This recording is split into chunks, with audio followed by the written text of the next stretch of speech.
Welcome to our home. If you haven't been here before, we hope that afterwards you spend some time getting to know us. We are famous for our breadth of line, but hopefully more famous for our service. It's really important to us that when you shop here, you understand that we're in it for the long haul. We understand that investing in tile and stone is a big and important investment, and that very often things go wrong, and we want to stick with you until things end up going right. We're really excited to partner today with Lux Magazine. Lux is one of our favorite partners. Shh, don't tell the other people. But Sandow is one of our best friends in the publishing world. And we're so lucky to be here with Sarah, marketing editor from Lux, who's about to celebrate her 5th anniversary with Lux. When I go on an airplane, Lux is one of the magazines that I grab, so if you're not grabbing it, make sure that you do, because it's filled with beautiful projects, and hopefully some of you are showcased in it. We know that some of our panelists are. We're so fortunate to have these special panelists who are definitely part of our family. It's really special when you find designers who choose to make product with you. And the 3 ladies that are up here today are so uber talented, and the fact that they chose to bring their talent to artistic tile means so much to us. And not only are they talented in their own right, they're such special people, and they have become part of our extended family, and we're so lucky to have them. And of course, Jill Cohen, who has worked for us for so long, and now can't leave. And then before I hand the mic over to Sarah, I want to quickly introduce members of the staff at the A&D building who are hiding in the corner over here. The esteemed Claudia, Ty, and Jeff, who are always here to help and serve and are wonderful. So without further ado, here you go. Thank you for the intro. Yeah, I love that you mentioned, this is a family business, and these designers, we've all chatted, and I gather that you guys are all in the artistic tile family. You've had lots of dinners, you've traveled with the family, you've been to the showrooms. But yeah, so when I got the prompt for today, I was super excited because there's nothing easier to talk about than gorgeous tile, and no one knows that better than these ladies who design these collections, along with Jill. And because we love an alliteration, we're going to talk about creativity, collaboration, and customization, things that artistic tile are total pros at. So I'm going to have these ladies introduce themselves. So just one more time. These women have collections with artistic tile. They're throughout the showroom. Some of them are coming out as we speak. Some of them have been in the line for a while and are best sellers. And I know that there's more to come this year, which we can tease maybe at the end. So I'm gonna let you guys introduce yourself to the crowd. This mic makes me want to sing karaoke. Okay, we can do that, yeah. Usually we get mic'd. That's why we're all feedbacking. Yeah. I'm Michelle Gerson, founder and principal designer of Michelle Gerson Interiors. That's it? The face. That's it. I was going to go longer, but now I can't. Go for it. No, I'm kidding. I'm Lori Weitzner, and I am a textile, wall covering, tile product designer and author of a book called Ode to Color.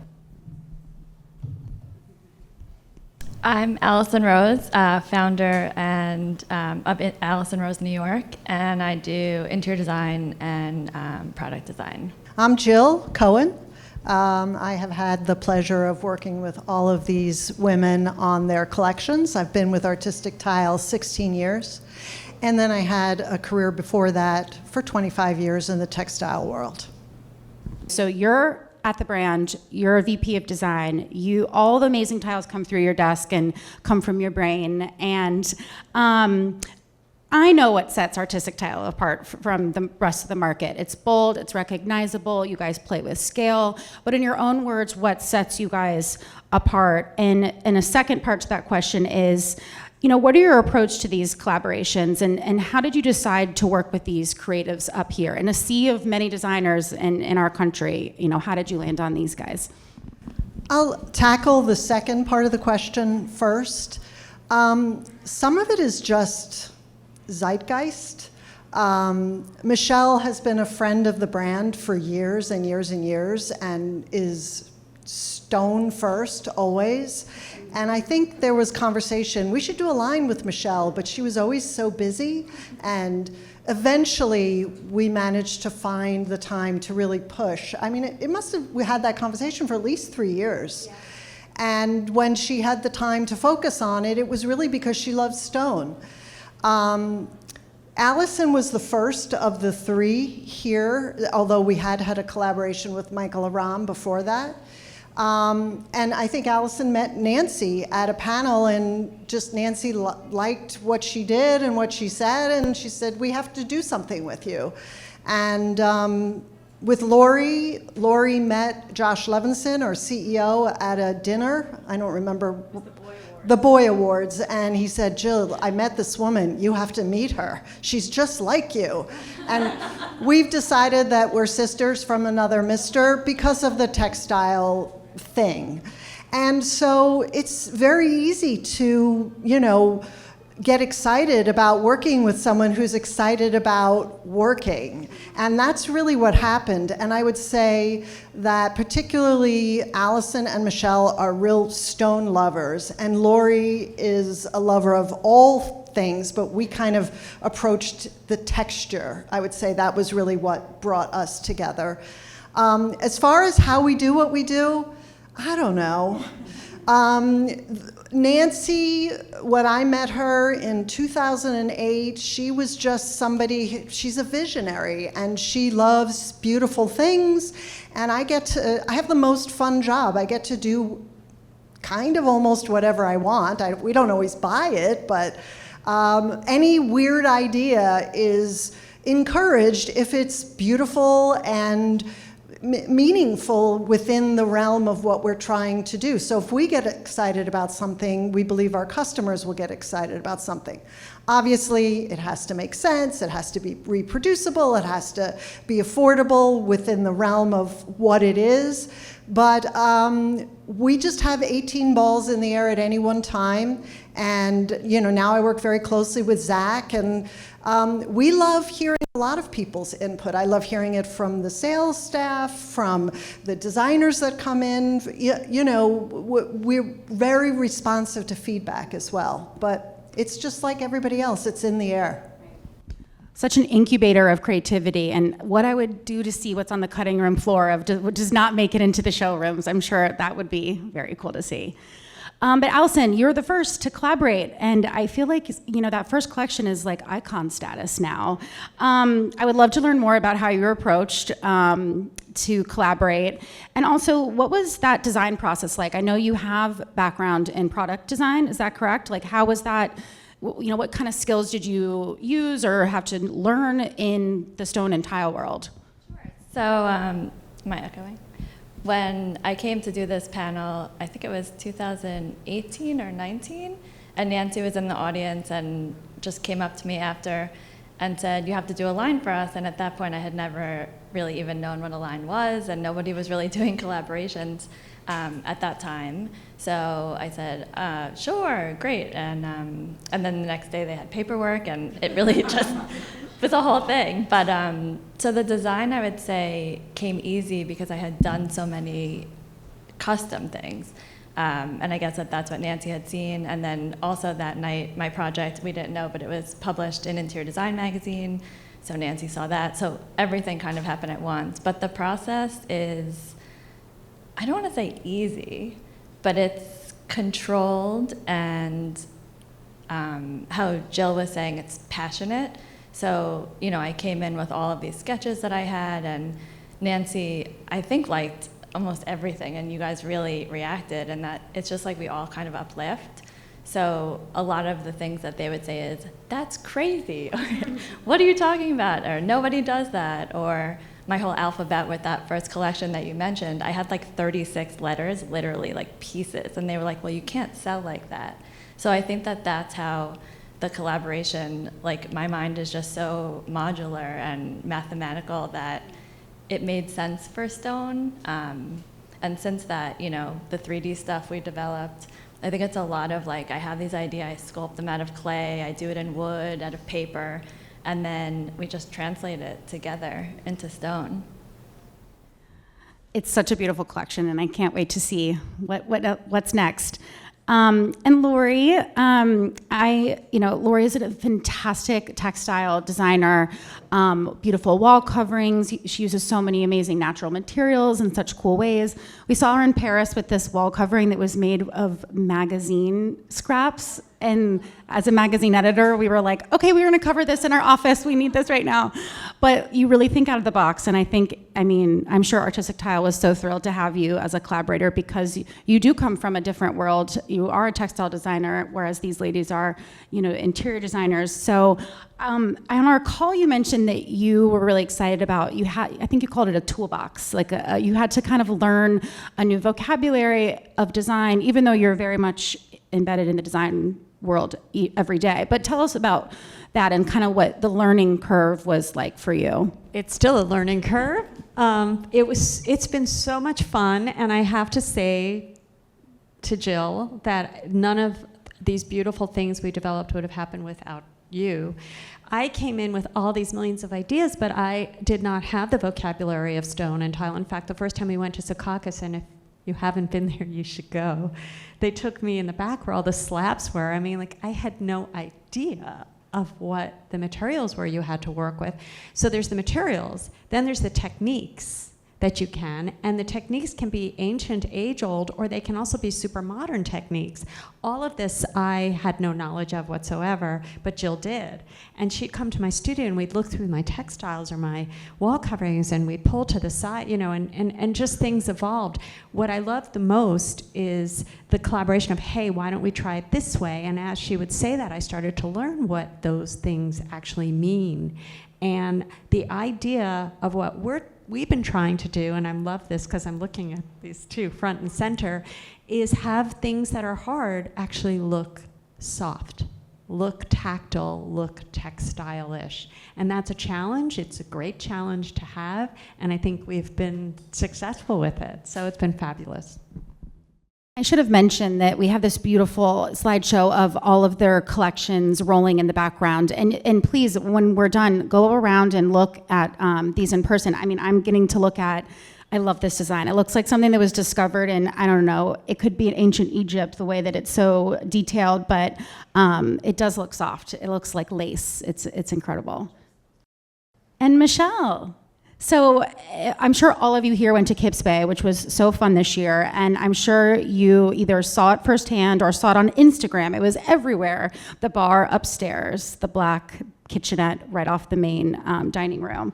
And you're the newest collaborator of the bunch. But like Jill said, you have known the Artistic Tile guys for quite some time, and they were like, okay, it's time for a collection, right? Yes, for sure. I was at, I think it was like a Rosh Hashanah dinner or maybe a Yom Kippur dinner with Nancy, and she said to me, Michelle, you should do a collaboration with us. I said, okay. That's how it happened. Yeah, okay, I would love to, sure.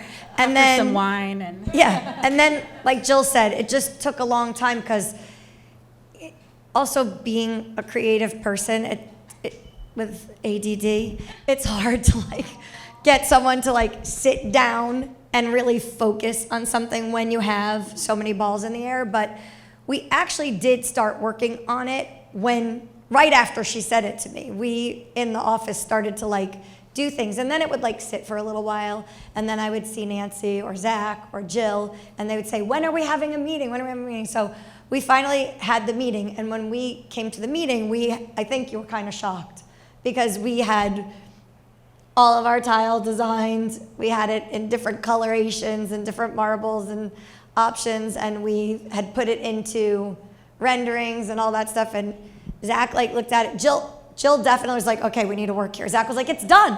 It's done. I'm like, oh, it's done. But then we went to work on it, and we did things that we realized would be an amazing thing to be able to offer the client, which is we want to offer it in these colors, but we can offer it a million different ways, any way the client wants. And our tile read really nicely in a large scale as well as in a small scale. So we decided to offer it in both sizes, but it just lends itself to be a lot of different sizes. And if somebody said to us, can we do that 40 by 40? That's the beauty of working with Artistic Tile. Our Artistic Tile family does whatever we want. Yeah, they're like, okay, whatever marble, whatever thing. But it was interesting to learn where all the different marbles are from and how you can marry certain marbles together and you can't marry other marbles together, and how they have similar marbles in different parts of the country that are more countries that are more affordable, and ways of making your tile more saleable, because from a design standpoint, like, it's easy to design for all of us, I'm sure. All four of us sitting up here could tell you, like, the easy part is designing it. The hard part is making it so it can actually sell, because, you know, how much work goes into making something amazing, and then you get the price and you're like, oh my God, everybody wants it, nobody can afford it. So, you know, it's interesting to figure out how to make things, you know, value engineered and still have the same message and still be able to get out to the world. Well, you set me up perfectly for this next question, which is one of the C's. There will be a quiz at the end. Customization. I know, and as a designer, I feel like you just nailed it on the head. Like, that has to be a designer's best friend. Like you just said, they'll do anything. They'll make it happen. They'll work with you to make your vision come to life. So Jill, customization.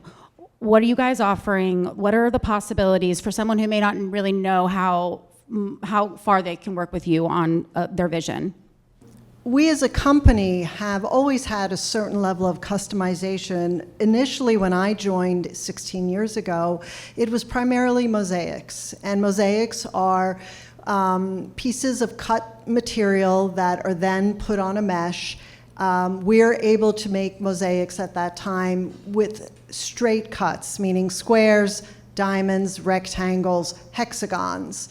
That ability grew over time to more saws, more mosaic making, meaning that all the materials that we stock in New Jersey, a good variety of them, we're actually able to make custom mosaics. Then, of course, there was always the water jet. We would love to do water jet. Water jet allows us to do any shape, any curve on a 2D plane in all of those materials that we stock. And we started with one machine. We now have multiple machines. I think we're up to 16 or 18 heads, which is larger than a lot of manufacturers we work with.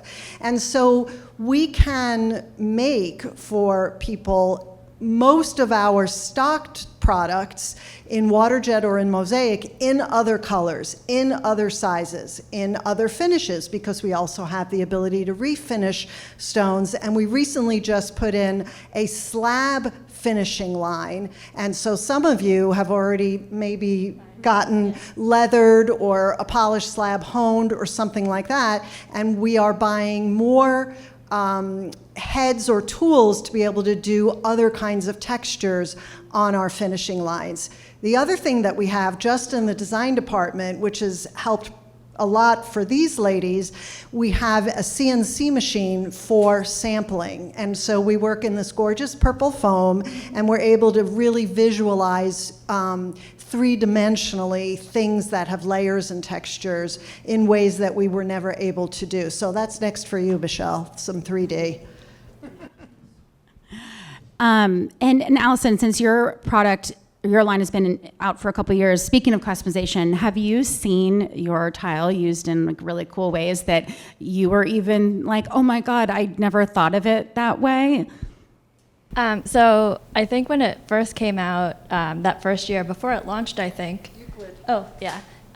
So that was the alphabet. It's created specifically for people to reinvent it and use it in different ways with the modules, but also with color. So that first year, it was in Kips Bay, 2019, and that's where it launched. And yeah, I think every time I see a different colorway or a different way to use it together, or they'll use two of the pieces instead of all four, I guess it is, the modules. And it really creates like a totally different look. So I think that's one of my favorite parts, to see how it's used. And because what's in my mind, my product head and then my interiors head and then my architectural side, it kind of all marries together in the collections. So to see it interpreted by Michelle and her projects, that was one of my favorite installs. It was one of the first. But yeah, just to see it rethought and rethought about with the color has been really fun. And then I think hundreds of projects since then, especially with Euclid. My 2 3D ones, they come in just a few offered colored, but I have 2 or 3 collections that could be colored in so many ways. Well, that's really the full circle moment, from the moment that you sign on the dotted line to the sketches on the paper to, seeing in the showroom, but then to see it in a project. I'm sure that has to be really exciting.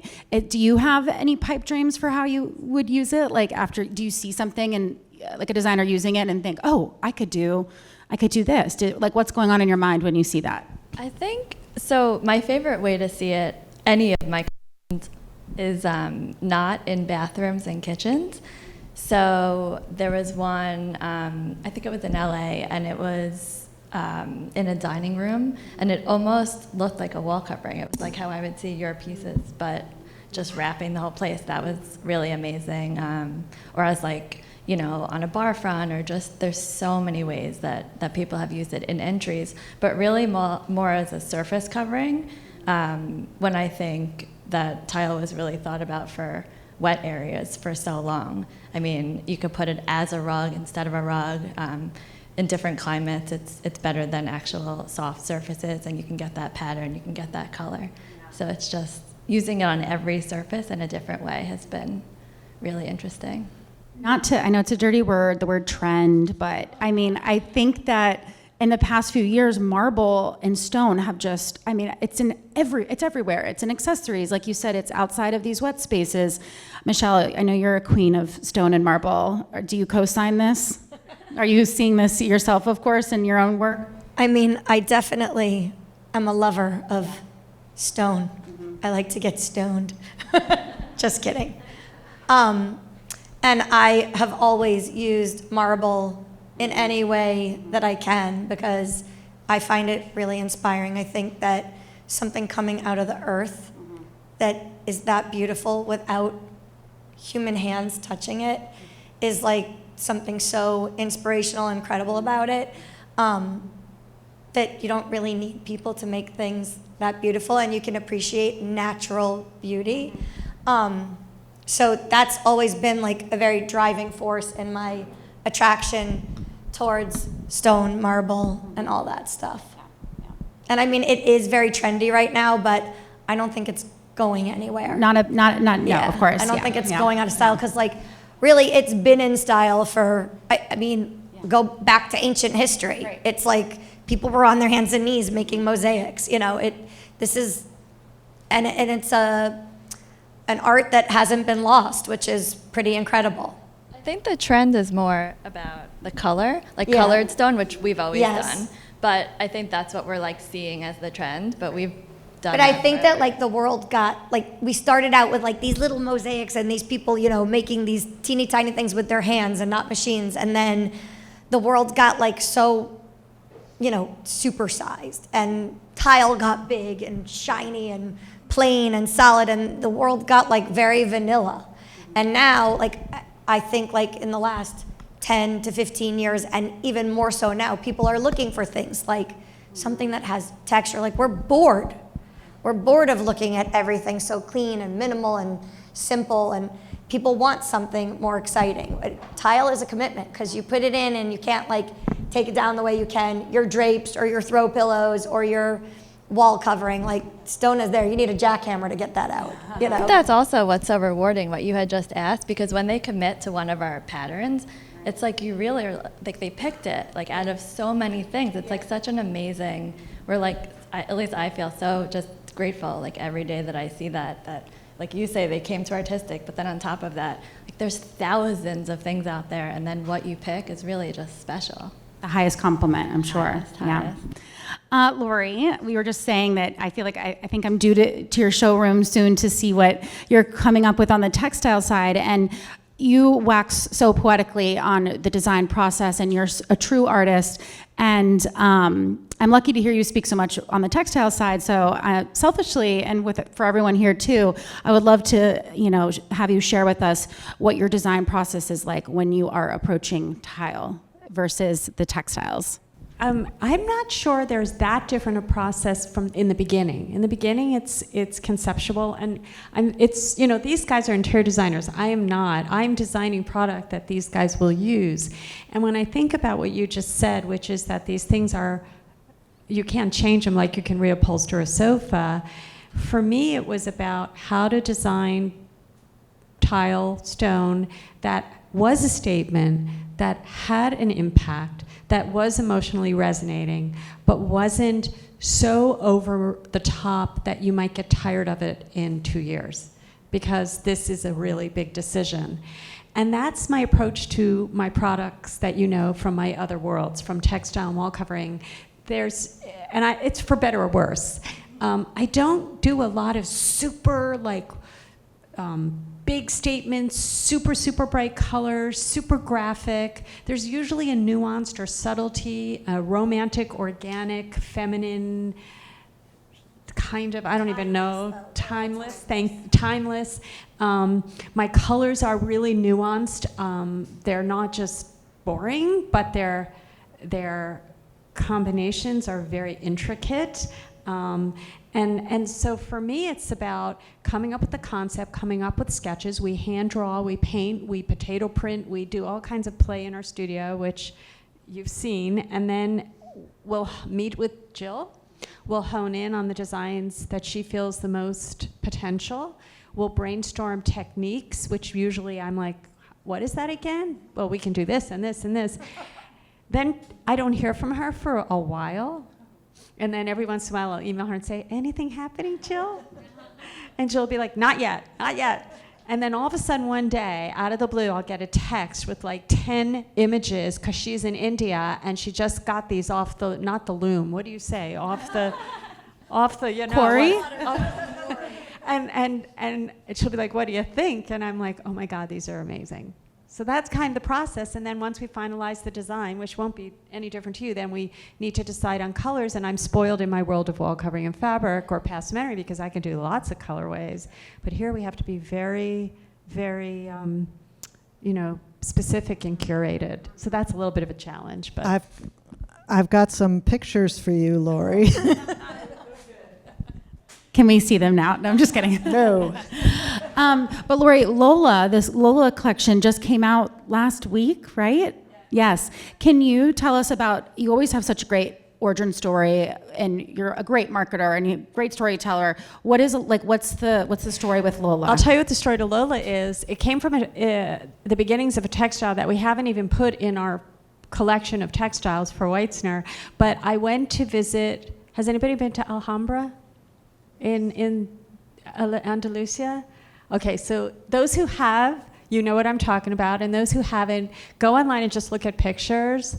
But it's southern Spain, it's a palace, and the combination, so the Moors were living for 600 years there. So there's this blending of cultures that's magnificent, and this palace completely embodies that. And I took 50 billion pictures and then came back to the studio, and we did 1 million paintings and drawings and sketches and all sorts with these beautiful shapes that are just decorative European elements, but that have some Islamic sensibility. They're just beautiful. Anyway, we made a textile with chenille. It didn't get in the line yet, but she saw it, and she said, we can do something with this. And that's what's launching next week. Yeah. So exciting.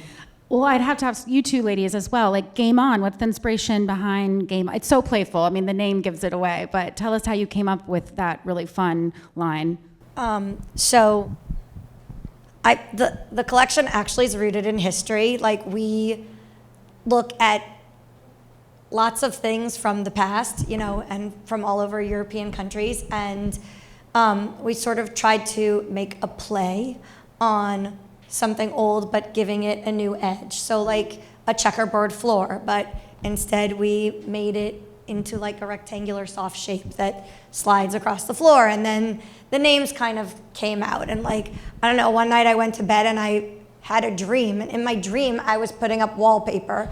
And the wallpaper had these boxes with slashes in them, and I was like, I know, and I was like moving the slashes around and making different shapes with it in my dream, and then I woke up and I was like, I could see it like these little sticks that are like in the middle of these pieces of stones, and we started calling it sticks and stones, and then it turned into sticks. It's just, and then everything had like zips, and we were like, what are we gonna call it? Some things look like tic-tac-toe boards, so we were like, oh, we'll call it Game On, Yeah.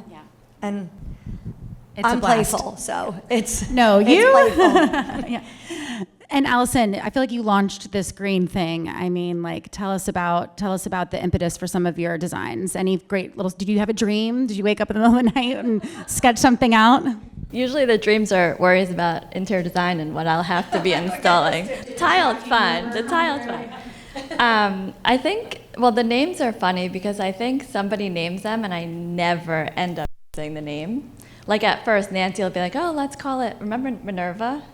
And I was like, yeah.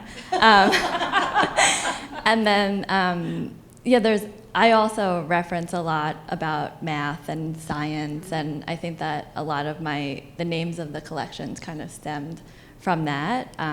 More of like there's a lot of thought between what I create, and sometimes it's not always clear, but like in my mind, it always it has a thread, like Zephyr and Sphera was for the circles. Some of them kind of make more sense. Duo it makes sense because it's 2 parts. So it might not always show on the surface, but there's definitely always like, it tells that story once you kind of read about the process. Yeah. I just wanted to add Euclid, because you did talk about the geometry, and we kept saying, it's so geometric, it's so geometric. Well, Euclid was the father of geometry, so I think it was pretty simple for that one. And I just remember Michelle, she brought an aesthetic to our line that was something we just didn't have. And it was why I think it resonated for us so much. It's because it was a checkerboard, but it's not a checkerboard. So each one of these women really brings something different to enhance our overall approach. I mean, we're a very small studio. We could never come up with all of these things, and we need the support. So it's been great, and we've got more going forward. So it's a really, really fun part of what we do.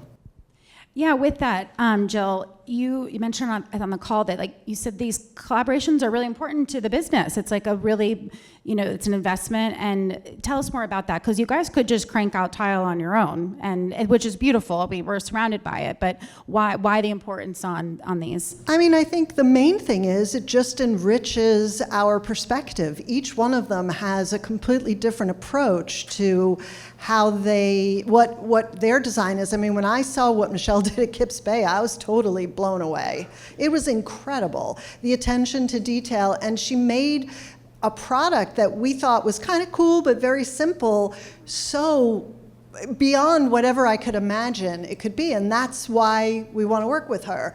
Allison has this very, very deep dive into all these like cool things, and she's looking at the back of stuff and blowing it up and under a microscope, and then it's like this, and again, it's that same sort of, wow, that's a really cool thing. And Lori, it's for me, it's about the surfaces and the textures and the layering, which is so much a part of my background. So that just really resonates, but I feel as though it helps us do better, and as a company, and the way we market it, each one of them has pushed us, even how we promote the products, how we name them, how we use them, how we render them, how they're involved in the whole process. And even though there are long gaps from, I sent this off to you and I haven't heard anything in 4 months, we are working. Sometimes things show up in different colors on the floor in a showroom Exactly. that you never even knew existed. And Michelle hates Bianco Antico, and I remember that. I just was like, what is this? But I like it. So, it's very friendly, and it's very supportive, and it's very playful, and I think it makes us do our jobs better. And that's what we look for in these collaborations, because we can't do everything. And I feel like in this instance, more is more. And I want to add something to that if I can. I am very lucky because I do a lot of licenses with different companies, and I love them all.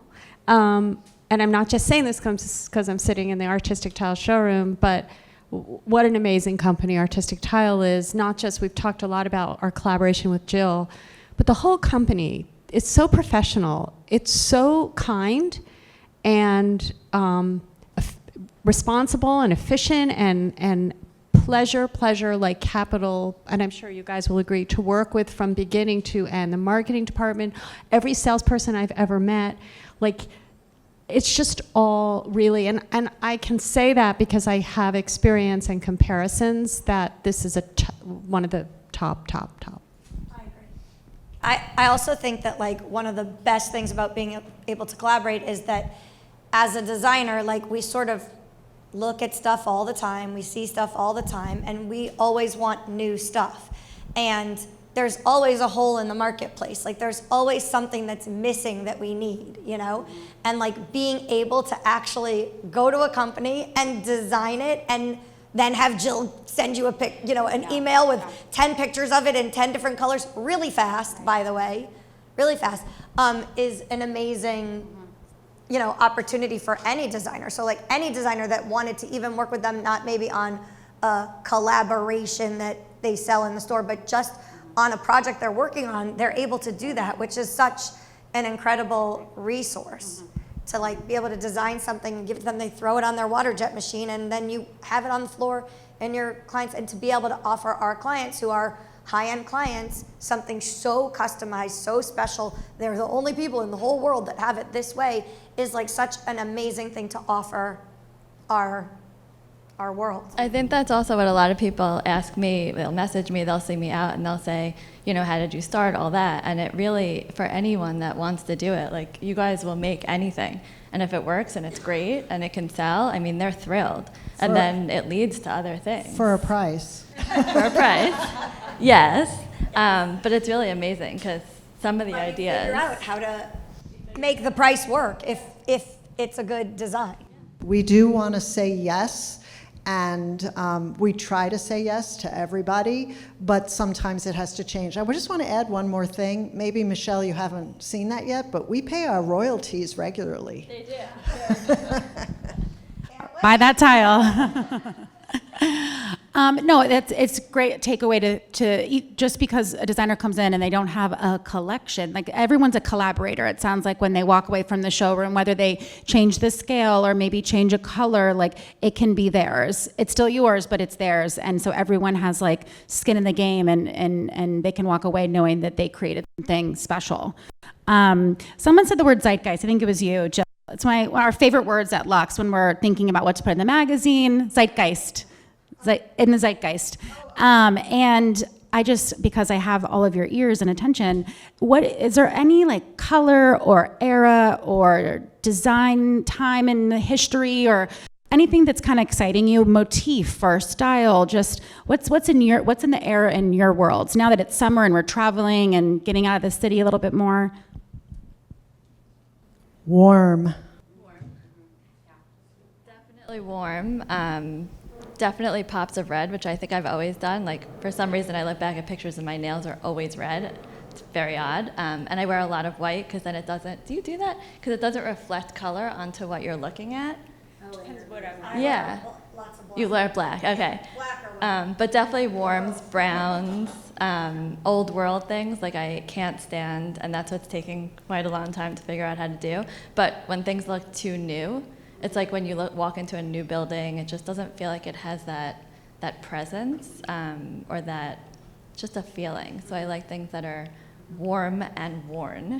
Yeah, and maybe like softer lines, Patinaed. not like such like hard Yeah, lines. yeah, not so jagged. And like yeah. any metals that are being used are all like patinaed and More old. natural. Yeah, more natural. Yeah, which is perfect for stone and marble because it's natural. I have, based on my book, Ode to Color, I developed a color test, which I know you guys know, and I've had over 75,000 people take this test.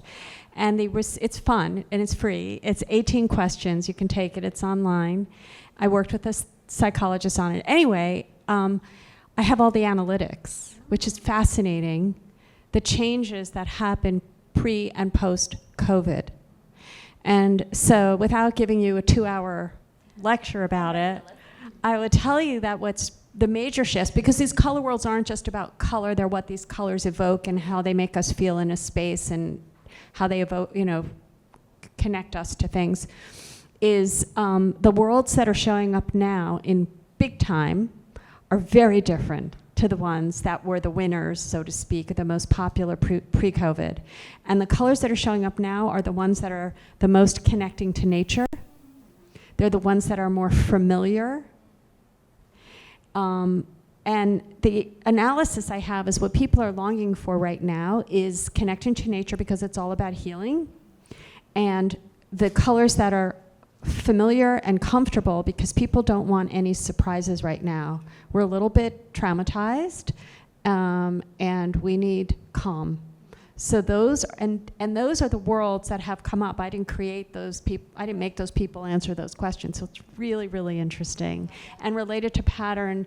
It connects the same. It's nature inspired. It's organic. It's but it's with trend. It's obviously, one more thing I'll add, sorry to take up so much time, is, and maybe you don't like this being an editor of a magazine, but I think the trend is also people finding their own voice. And just because Benjamin Morris say purple's the color of the year, I'm just making that up, but doesn't mean everyone should now use purple in their homes. And I think that what people are starting to do is feel more courageous or comfortable to go inward and figure out what it is, whether it's pattern, color, or interior spaces, that's going to make them feel what they need or want to feel in a space. Jill, is there anything from Artistic Tile that we can tease for the upcoming year? I know I had the pleasure of touring the Paramus Showroom and Gallery, which is stunning. Dallas Slab Gallery is coming soon, right? Yes, and there will be a mosaic collection of Michelle's Game On that will be in stock this summer. Lori, we just came out with the Lola, which is a program design that we make in New Jersey, so fully customizable. And Allison, and I've got some pictures to show you, and we're in the midst of something new, but probably won't be ready till the back end of the year, which I can't talk about.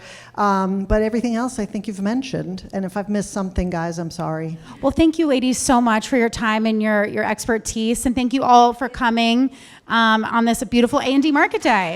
Yeah. And please, walk around, touch. You have to come see some of these collections that we're seeing up here, and ask a salesperson. And see it. They would, I'm sure, love to help you if you have any questions. But happy summer, guys. Thanks again. Thanks, guys. Thank you.